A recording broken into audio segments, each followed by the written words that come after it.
Welcome, everyone, to the newest edition of the Team Building Podcast. My name is Andy Cuney.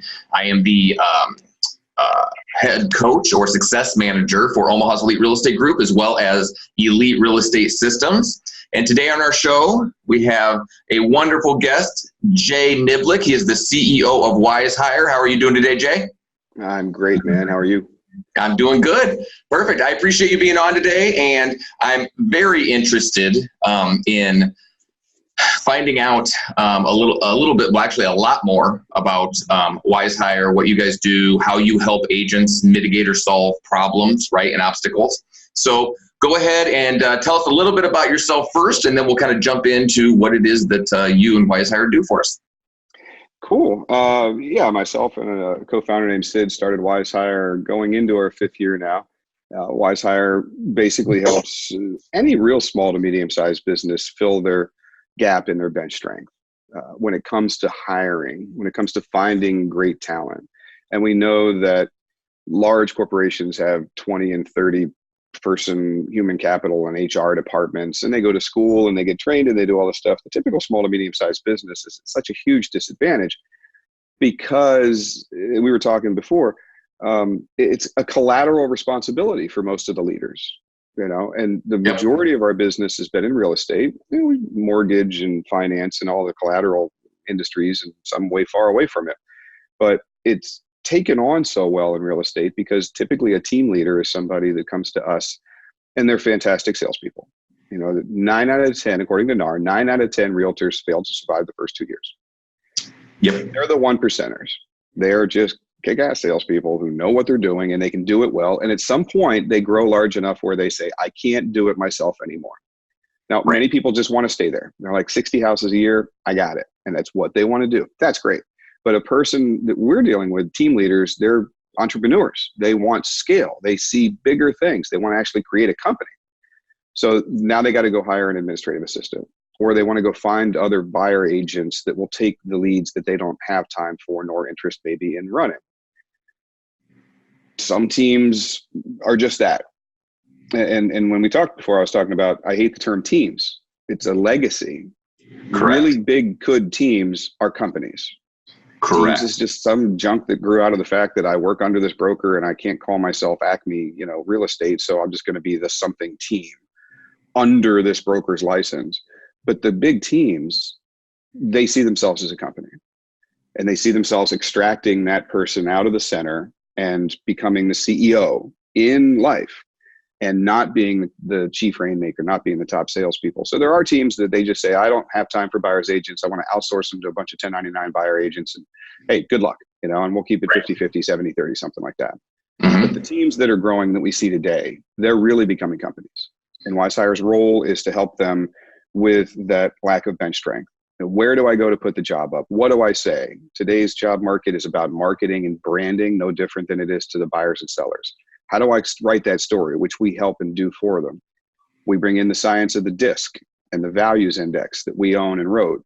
And so what are some solid scientific things that help predict whether this person can do this job or not? Whatever that is, transaction coordinator, admin, ISA, buyer agent, lead listing agent, you name it. And we do all of that for them. Right. And do this for me real quick, is we touched on something when we talked previous, is you mentioned that if you're going to become a company, right, and that's how a lot of the successful teams are doing it today, right, is removing themselves so that they can work on their business instead of in it. Okay. Correct. And so when you talk about this finding bench strength and things like that, they are great salespeople, but they never got into real estate so that they could be a recruiter. Right. And when they get too big and you talk about, well, I was going to outsource it to these 1099 buyers agents, a lot of times they don't go looking for the best agent. They look for the one who will do it.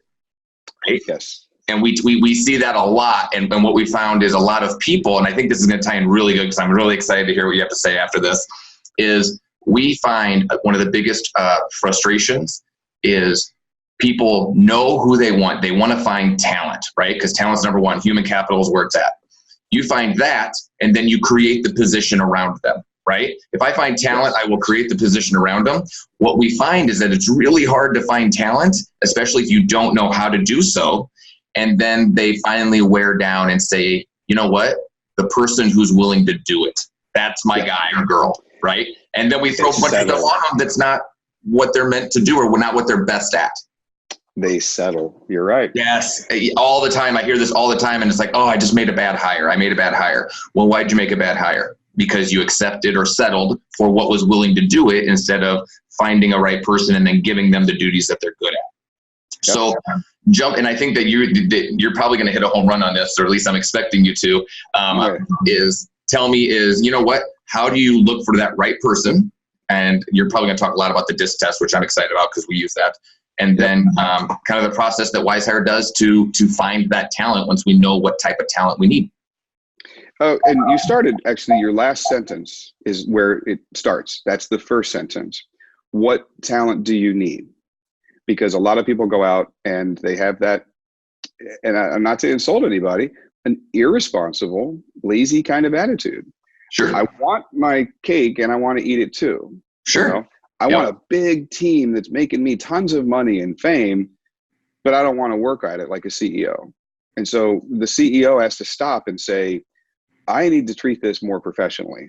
So I can't just willy-nilly say, I'm going to keep selling all these things and be the competitive team leader. What is it you're looking for?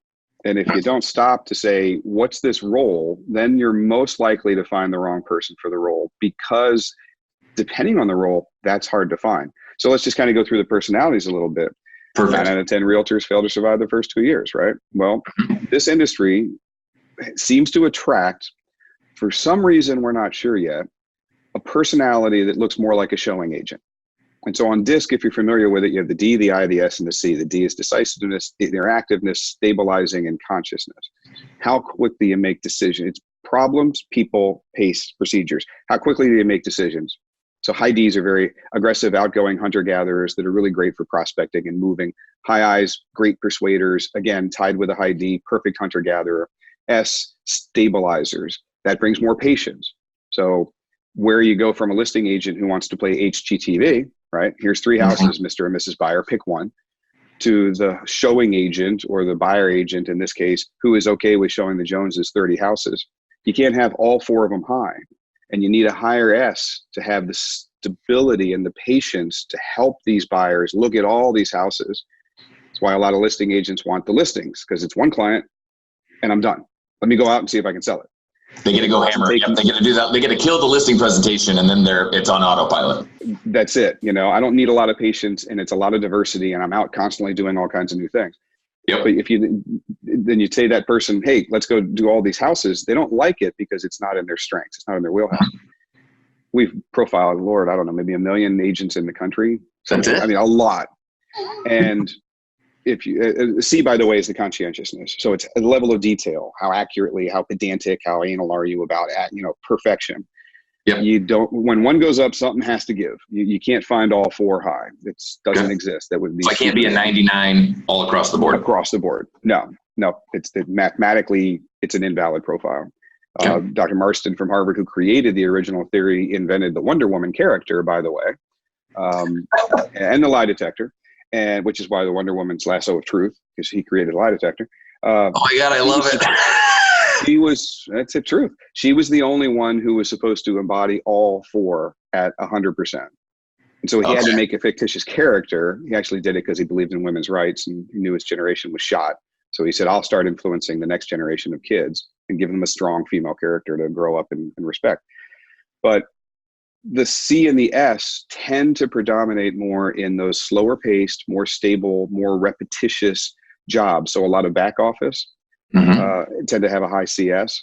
But when you have somebody who's a buyer agent, we found 2 types. We didn't know this going out there. And there's those that are more aggressive and less stable and less accurate, but they're still not like a listing agent, extremity. And then there's those that are a lot more like an admin. The values drives them differently, and they're still a high economic. We haven't talked about that, but that's the desire to go out and generate a lot of revenue, unlike an ops person. But then they get out there and they find, well, I did put it out to my sphere of influence and friends and family, and nobody's come and calling. And so they're reactive salespeople.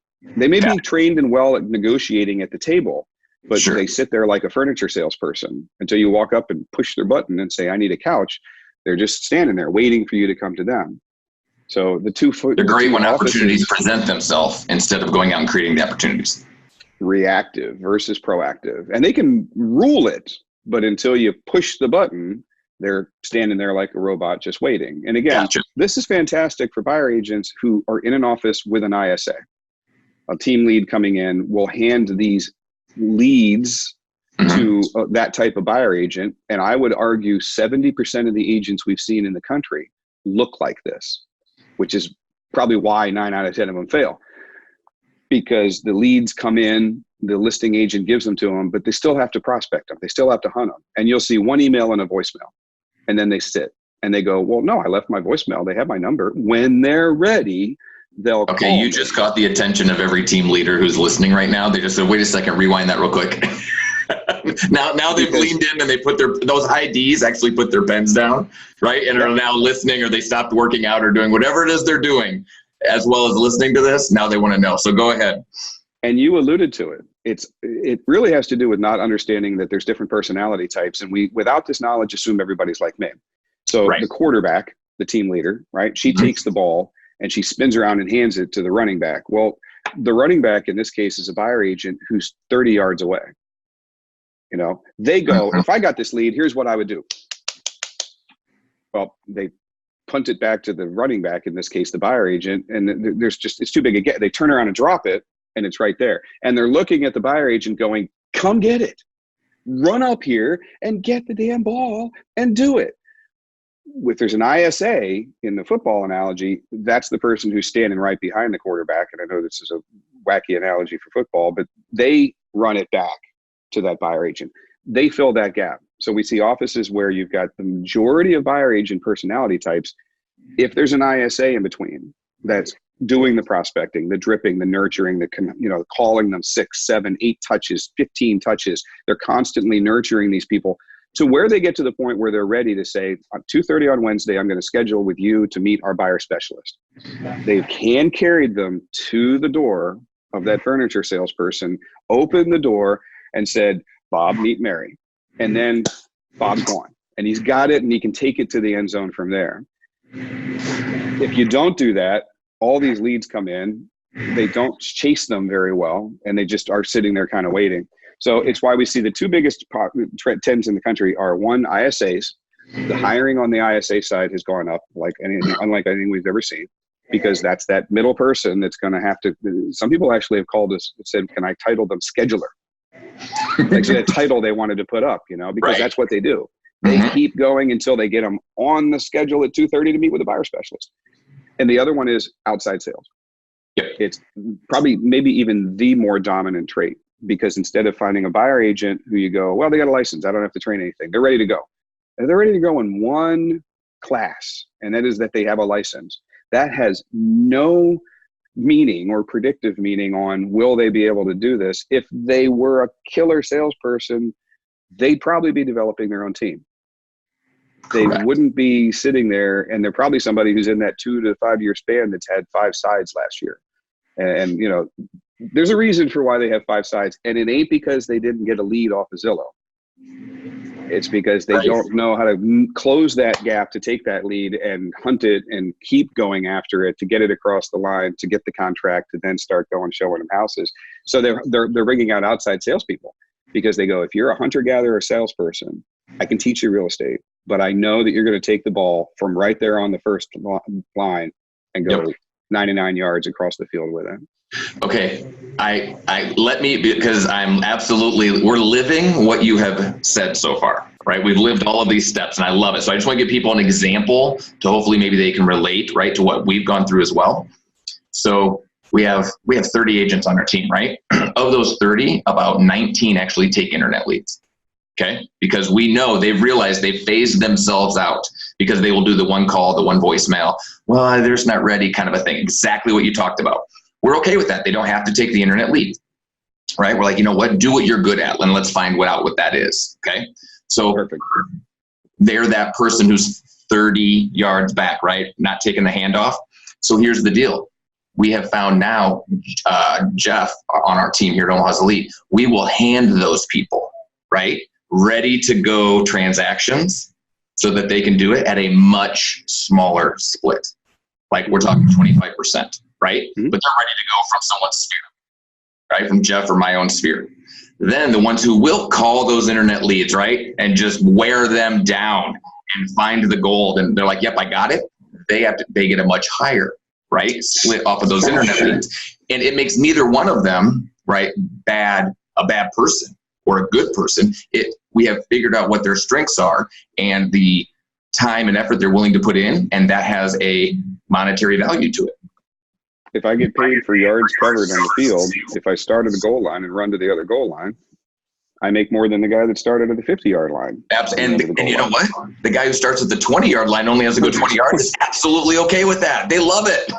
Absolutely, you're right. They're probably already standing in the red zone in this analogy. You know, there's a whole lot of that sale from suspect to prospect to negotiated to signed. You're probably down at the 30 or the 20, you know, so you're either within field goal range or touchdown range. Yeah. But it's personality. I think the best thing that you said, the really insightful thing people want to rewind and listen back to again is I'm inserting a word that you didn't use, but you're being authentic, or you're allowing their role to be authentic. Yes. And this isn't some fluffy kumbaya, love the person. And I'm all about emotional intelligence. You know, I'm all about loving people, and the culture has to be nurturing and caring. And you really, truly have to love these people because they're part of your family. Exactly. In the end, I'm a tech entrepreneur with a super high economic drive, and it's all about how's the shareholder value in the company? What's the revenue look like? It's the most efficient and effective way to generate more business and scale your business. So don't think we're sitting here saying, you know, you need to do this because people need this kind of respect. Screw it. They can just go ahead and, you know, if they try harder or they take a class or they learn or something. Authentic. You guys, and I know your programs out there, you guys have said that exact thing. What is it that they're great at?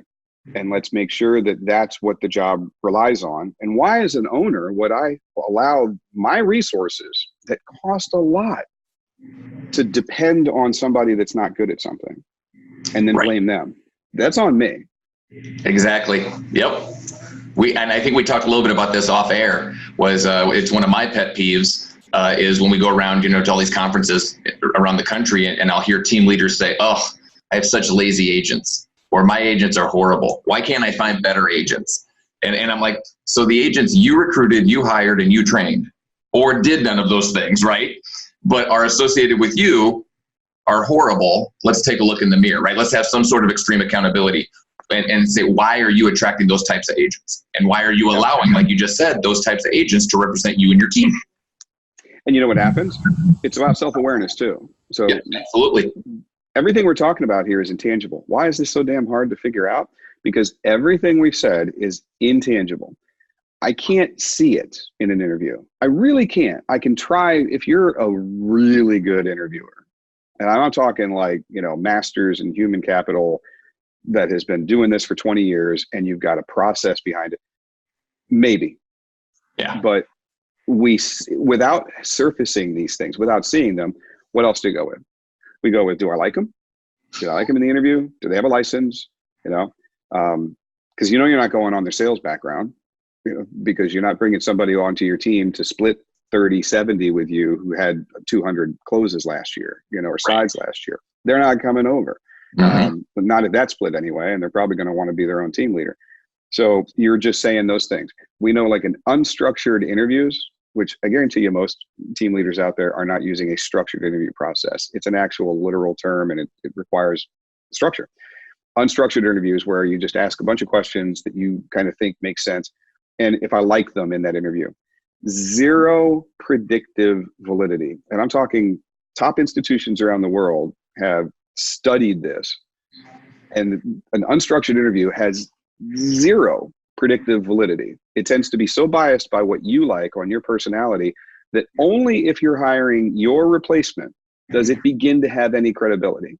But the farther away from your job, the job you're hiring for is, the more your interview is actually probably screwed up, because the people that are different than you, you're not going to like. And usually you're hiring out. You're trying to leverage and hire out the things you're not good at. Almost always. And so exactly. when you find somebody that's, you know, you're interviewing them and you're like, oh, they don't think like I do. They don't like the things I do. They didn't talk the way I do. And their score in the interview goes down. And so then you find people interviewing tons and tons of people, and a whole bunch of them that just went under the bridge are good. Your gut said they weren't great because they're not like you, but that's all you're basing it on. Yep. But if you can, start to surface things, that's why disc and values is so important. Any psychometric instrument, okay? It doesn't matter whether it's mine or not. Any good, valid profile helps to put real data, has to be validated and accurate and reliable and not EOC compliant stuff, but anything puts data out there that then you can make rational decisions on. Then you can say, what is it that I'm supposed to be looking for? Which is one of the reasons we built WizeHire. Is it started with the benchmarks. We studied performance in these roles by the hundreds and thousands of people and said, what correlations exist? And the buyer agents that are in these teams look like this. And there's a hunter buyer agent and a helper buyer agent and ISAs and TCs and you name it. We got about 200 benchmarks now. What do those top performers all share in common? And so our benchmarks automatically scan everybody that applies and rank them for you, so you know that the top excellent person looks most like the studies that have looked at the top performers doing the same job in the same industry. So it gives you a basis to go, well, even if I don't know that I love this person, I've got some hard data here that's very predictive that says they look like the other people who I may not like as much either, but who do a kick-butt job in the job. Perfect. Okay, so now I've heard this and I'm like, yeah, this all sounds amazing. I don't know how to do it, right? That's what I'm sure a lot of people are thinking. So give me some of the actionables and kind of maybe go through the bullet point list of, well, how does WizeHire mitigate that for me now? How do they go through and handle that in finding me these people that I want to bring into my business, my company? Sure. I'll keep this as high level as I can, so most of the high DI team leaders that are listening don't get mind-numbingly bored with detail. But if they want the details, we'll let them know how to reach out to you. That's it. Yeah, I got it. So anything below 10,000 feet, call me. I'll let you talk to somebody else. So we start with the job description, and we're best practice at how that happens. We have an entire editorial team that says, here's marketing. Right? And we have a marketing department of 18 people that actually gets involved in these templates. So the job description has to be perfect, and not perfect, but has to really resonate with the individual. So we write job descriptions for you. They're there. The job that you'll actually put up is done. You can edit it, you can massage it. We recommend it. Make it your own. But we've got keywords in there that speak to the personalities we're attracting. Okay. And that's important because a high D team leader writes up there, I need a rock star, kick blank, take no prisoner, go get it person to work as my administrative assistant. And the great admins look at a lot of these keywords and go, some of this stuff is a little off-putting, and I like structure and stability and certainty, and I don't want excitement and craziness. We take that, we post it to the top 60 job boards for you. Don't lift a finger. We put it out there. Indeed, ZipRecruiter, Monster, Glassdoor, you name it. Automatically goes out. As people apply, we gather all their stuff. We get the resumes. We can get them to answer screening questions that you might have put in when you started the job. Do you have a license? Do you have 5 years of experience? You can create these on the fly. And we give them the disc and the values. And we'll sit on them till they take the disc and the values for the first week. We'll keep dripping on them. You don't have to. We'll say, let's go ahead and take that assessment. Here's the link. Here's the reminder. If after a week they haven't completed it, we put them into your box under incomplete, which to me is a fail. Some of the team leaders come to us and go, I've got all these people that haven't completed the assessment. How do I get them to complete the assessment? They might be great candidates. And our answer is always the same. We've asked them 7 times. Does that mean they're a great candidate? No. Exactly. Yep. It's a 15-minute 8th grade reading level assessment online. You can do it on your phone. So once they do that, we compare them to the benchmarks of that role that we've talked about studying, and we rank order them from an excellent fit to a very good to an average and a poor, and then the incompletes are there below it. So we bucket them up for you. So all you do is go in, click on the excellent bucket, look at the individuals that have applied. You can see their resume, you can see their emails, you can email in the system, and there's an entire tracking system where you can break it down to 5-minute works on a daily basis. Everything's stored there, everything's saved there. You don't have to remember everything or find all the emails in your Gmail with 1,000 others or anything like that. So it's basically designed to spoon feed and help you without having to do anything other than look at who we say is the most qualified, reach out. There's an entire interview guide in there. So if you're not good with structured interviews, we give it to you and you just basically ask the questions that are in there. which, by the way, are based on their assessment. It's not a standard interview guide. It's different for every candidate. It's different for every candidate because we're saying, here's their unique strengths that you want to talk about in 5 bullets. Here's the weaknesses that you want to probe on in 5 bullets. And it comes from their assessment. The whole so it's ID friendly. You can yeah, exactly. I don't want to have to think about it. I just remembered, oh, I'm talking to this guy in 1 second. Hey, John, tell me what it is when you get to a lot of detail. How do you let you know? Yep. Perfect. I love it. I love it. Okay, so this is probably, I love this, and if we, obviously it's team building podcast, we have a lot of team leaders, high Ds out there listening to this, so I don't want to go too long, but tell me how somebody gets a hold of you, Jay. If they want to reach out to you, should they be reaching out to you? Do you have somebody, a web address, email address? What is it? How do you want people to reach out to you? You can reach out directly to me. So it's jay@wizehire.com. And that's WIZEHIRE. Perfect. Okay. And the website is WizeHire.com. Perfect. I love go it. Up there, you can chat with us. So, you know, the high SCs, we get a lot of DC team leaders out there. So the higher Cs, schedule a call. We'll answer everything you need, send you a bunch of documents. The super IDs, there's a chat button. You click on the chat button. You can get most of your questions answered. If you need to convert to a sales call, that minute pretty much happens anytime you want. Talk for 15 minutes, get you taken care of and out. Perfect. I appreciate it, Jay. I appreciate your time. And I really hope I get the chance at some of these conferences across the country. We got to run into each other eventually. I'd love to meet you in person. We've been doing this. I know, right? Exactly. Maybe we'll get you out to the Team Building Summit next June. That would be amazing. Whatever you guys need, man. I'm glad to help. I love it, Jay. Thank you so much for your time, sir. All right, sir. Appreciate it, man. You guys be good. You too. Bye-bye.